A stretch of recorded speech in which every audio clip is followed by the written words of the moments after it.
Alhamdulillah, wa sallallahu ala sayyidina Muhammad wa ala alihi wa sahbihi wa man wala. Dieu dit dans le Saint-Coran que le prophète Mohammed sallallahu alayhi wa sallam est un modèle et un exemple pour nous, musulmans, mais aussi pour toute l'humanité. Car lorsque Dieu le décrit dans le Coran, il dit qu'il était d'un noble caractère. Et oui, c'est ce qui le met en évidence. Wa innaka la'ala khuluqin azim. Personne ne pourra égaler le prophète sallallahu alayhi wa sallam dans sa morale, son éthique, ses caractères, son bon comportement. Et si nous devons faire des efforts au quotidien pour ressembler au prophète sallallahu alayhi wa sallam, c'est bien entendu dans ce domaine. Lui ressembler dans l'apparence physique, s'habiller comme lui, comme il s'habillait, s'asseoir comme il s'asseyait, dormir comme il dormait. Tout ça, c'est noble quand c'est fait avec une bonne intention, avec l'intention de plaire à Dieu par amour pour son prophète, sallallahu alayhi wa sallam. Mais sachez que c'est secondaire. Celui qui ne cherchera pas à ressembler au prophète, sallallahu alayhi wa sallam, dans le domaine du comportement au quotidien, dans les choses de la vie, ne commettra pas de péché. Par contre, sachez que nous commettons un péché lorsque nous trahissons le prophète sallallahu alayhi wa sallam dans ce qu'il avait de particulier. Et qu'est-ce qu'il avait de si particulier si ce n'est qu'un bon comportement? Nous le trahissons parce que nous faisons fuir les gens du prophète sallallahu alayhi wa sallam. Malheur à tout musulman conscient qui se comportera de manière telle que les gens auront peur de l'islam, auront peur du prophète Mohammed sallallahu alayhi wa sallam. Le prophète condamne les musulmans qui font peur et qui font fuir les gens de la religion. Wa inna minkum la munaffirun. Il y a parmi vous des gens qui sont un obstacle. Il y a parmi vous des gens qui empêchent les créatures de Dieu de découvrir Dieu dans sa beauté à cause de notre laideur dans notre comportement. Oui, le prophète sallallahu alayhi wa sallam condamne les musulmans qui font fuir les gens de son message. Pour bien comprendre cette idée, prenons un exemple de la sira, de la biographie du prophète sallallahu alayhi wa sallam que tout musulman devrait connaître par cœur. Zayd ibn Su'nata, un des nombreux rabbins de la ville de Médine, car Médine était habité par des juifs, par des musulmans et des polythéistes.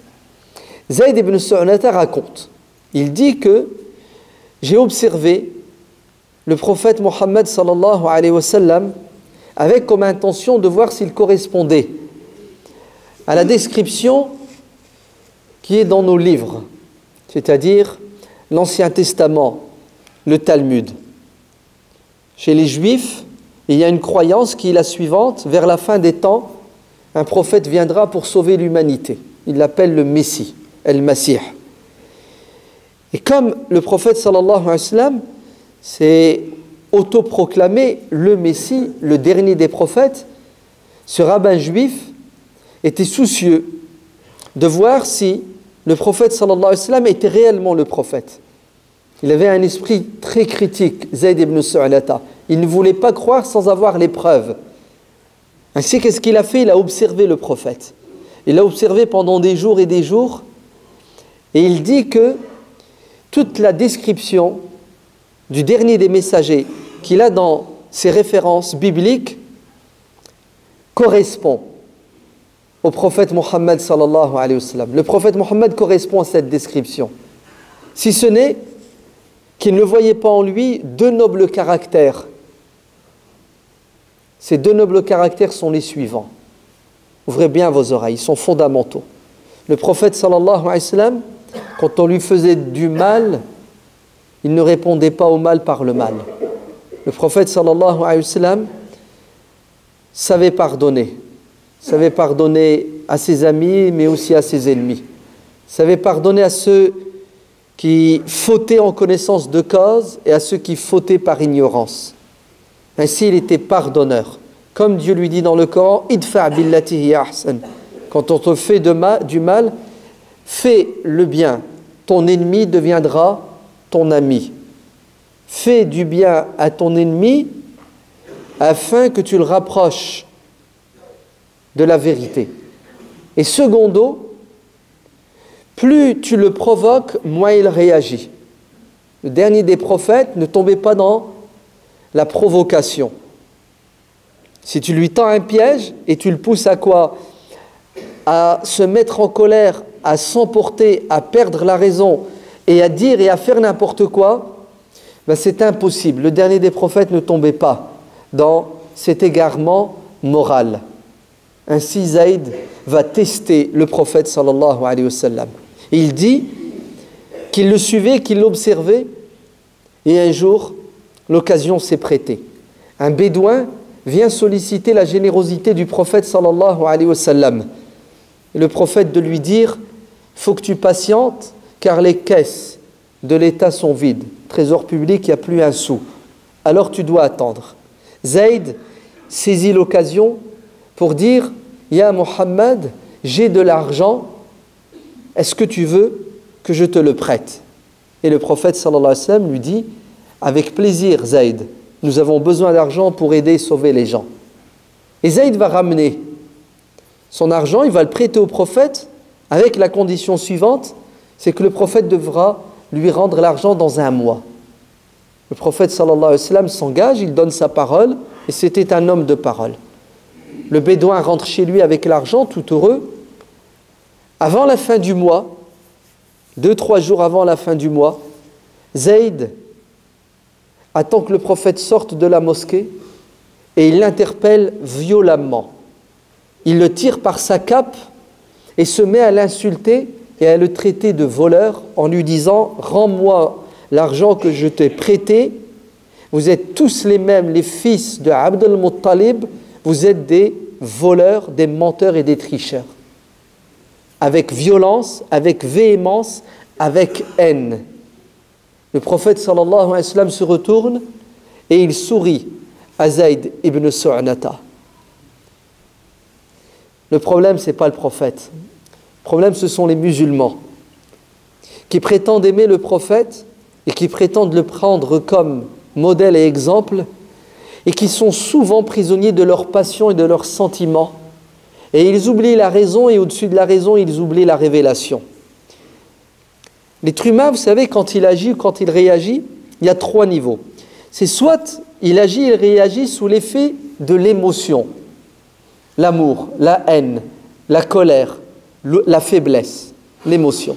Et généralement, celui qui agit sous l'effet de la pression, de la passion et de l'émotion, il commet des erreurs, il se trompe. Parce que les sentiments ont tendance à aveugler. Ou soit le musulman agit et réagit sous l'impulsion de la raison. Il calcule le pour, le contre, avantage, inconvénient. Et là, de 2 choses l'une ou l'autre. Soit il agit convenablement, comme il se doit, ou soit il se trompe, car la raison n'est pas parfaite. Et vous avez un 3e niveau. Et c'est celui-là qui doit en permanence être présent dans notre esprit, dans notre cœur, pour éviter l'égarement. C'est que le musulman agit à la lumière de la révélation, à la lumière de ce que Dieu attend de nous, de ce que le messager de Dieu nous a enseigné. Car la révélation est parfaite. Dieu sait où se trouve le bien. Dieu sait où se trouve le mal. Et il nous a dit, faites ceci, ne faites pas cela, et vous réussirez sur terre et dans l'au-delà si vous vous soumettez totalement à la révélation. Même si votre passion et votre raison ne veulent pas. C'est-à-dire, il faut qu'on atteigne un niveau d'intelligence et de foi tel que la révélation nous guide et non pas la passion et la raison uniquement. Les sentiments nobles sont les bienvenus, la raison pure est la bienvenue, mais elles ne sont pas suffisantes. Il nous faut la révélation pour éviter les égarements manifestes, les garde-fous. Généralement, les musulmans restent au premier stade. La passion, les sentiments, l'excitation, les pièges. Il y en a qui sont au-dessus, la raison, mais sachez qu'elle n'est pas non plus suffisante. Et regardez la preuve. C'est Omar ibn al-Khattab radiallahu anhu qui est témoin de cette scène. Qu'est-ce qu'il dit au prophète sallallahu alayhi wa sallam? Il dit: ô messager de Dieu, donne-moi l'autorisation d'exécuter cet homme. Parce qu'il mérite, d'après Omar ibn al-Khattab, la mort, car il a agressé le prophète, il a insulté le prophète. Et oui, Omar a agi par amour. Pardon, Omar a réagi par amour. Omar, à cet instant T, est prisonnier de ses passions. Et vous allez me dire: oui, mais c'est beau, c'est magnifique, aimer le prophète sallallahu alayhi wa sallam. Mais bien sûr que c'est beau et c'est magnifique, mais ce n'est pas suffisant. Faudrait-il encore l'aimer de manière rationnelle? Et troisièmement, faudrait-il encore l'aimer de manière rationnelle à la lumière des limites que Dieu nous impose? L'amour envers le prophète ne justifie pas n'importe quel acte.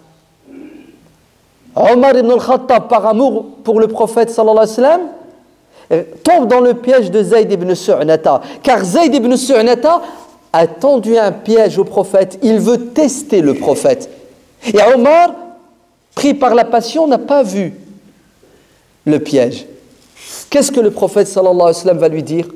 Non, ya Omar, il ne mérite pas la mort pour ce qu'il a fait. J'aurais aimé, j'aurais souhaité, ô Ibn al-Khattab, que tu me dises de lui rendre son argent comme il se doit et que tu lui demandes de réclamer son argent comme il se doit. Ya Omar, tu n'aurais pas dû réagir de cette manière. Tu aurais dû garder la raison et passer au-dessus de la passion. Tu aurais dû lui dire que ce n'est pas comme ça qu'on fait pour réclamer son dû, et tu aurais dû me dire de lui rendre, puisque désormais les caisses de l'État sont pleines. Alors tu sais ce que tu vas faire, ya Omar? Tu vas le prendre avec toi, tu vas l'emmener au trésor public, tu vas lui donner son dû et tu vas lui rajouter un surplus. Tu vas lui rajouter quelques centaines, quelques milliers d'euros. Pourquoi? Écoutez bien, pour la peur, la panique que tu lui as fait subir. Et à Omar, tu l'as traumatisé, tu lui as fait peur. Alors tu vas lui donner de l'argent parce que le but, c'est de gagner le cœur des gens avec la patience, avec le bon comportement. Et s'il faut rajouter du fric, de l'argent, mais bien entendu, le cœur d'un être humain n'a pas de prix. Et c'est ce que le prophète alayhi salam va faire durant toute sa vie. Il va donner de sa personne et il va donner de ses biens pour sauver les humains. Omar prend Zayd, il l'emmène au trésor public, il lui donne son dû, et lorsqu'il s'apprête à lui rajouter le dédommagement, Zayd dit non, laisse cet argent à sa place. Tout ce que je viens de faire, c'était quoi? C'était du cinéma pour le tester. Maintenant, je suis sûr et certain qu'il est le dernier des prophètes. Et pourquoi est-ce qu'il est le dernier des prophètes? Parce qu'il ne réagit pas aux provocations, parce qu'il ne tombe pas dans le piège de ses ennemis, parce qu'il rend le mal par le bien, parce qu'il est doux, parce qu'il est généreux, parce qu'il est hospitalier, parce qu'il est souriant, parce que il est, comme Dieu le dit dans le Coran, wa innaka la'ala khuluqin 'azim, tu as un comportement extraordinaire qui fait que tout le monde finit par t'aimer après t'avoir combattu par ignorance. Mais comme le prophète ne tombe pas dans le piège des ignorants, il arrive à quoi? Il arrive à les ramener à la raison, à la révélation. C'est ça le message de notre prophète. Et Zayd va se convertir à l'islam, et Zayd va devenir un de ses compagnons les plus proches. D'ailleurs, il tombera martyr dans une des batailles à l'époque du prophète, alayhi salatu wassalam. Ah là là, si Omar lui avait tranché la tête, où serait Zayd en ce moment? Vous le savez très bien. Donc l'objectif, c'est d'apporter la vie aux gens et non pas leur retirer la vie. Vous avez entendu? L'objectif de l'islam, c'est d'apporter la vie, de donner la vie aux gens, de leur donner les moyens de vivre, de les ressusciter intellectuellement, spirituellement, psychologiquement. Et la vie d'un être humain n'a pas de prix. Vous entendez? On doit faire le maximum. On doit donner de nous-mêmes. Et je ne vous parle même pas de nos biens pour permettre aux gens de vivre heureux sur terre et dans l'au-delà. Et malheur à celui qui fera fuir quelqu'un du bonheur, c'est-à-dire de l'islam. À cause de quoi? De son mauvais comportement. Ou tout simplement à cause d'une mauvaise compréhension de l'islam qu'il véhicule. Il y a parmi vous des gens qui font fuir les créatures de Dieu. C'est ce que le prophète sallallahu alayhi wa sallam dit. J'espère qu'on ne fera pas partie de ces gens-là. Et si on en fait partie, ben c'est le moment de se repentir, de revenir sur le droit chemin.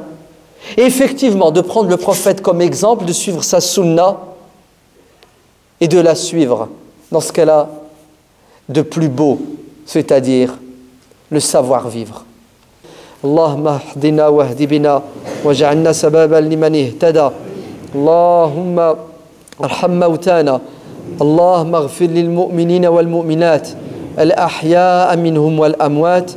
ربنا آتنا في الدنيا حسنة وفي الآخرة حسنة وقنا عذاب النار سبحان ربك رب العزة عما يصفون وسلام على المرسلين والحمد لله رب العالمين.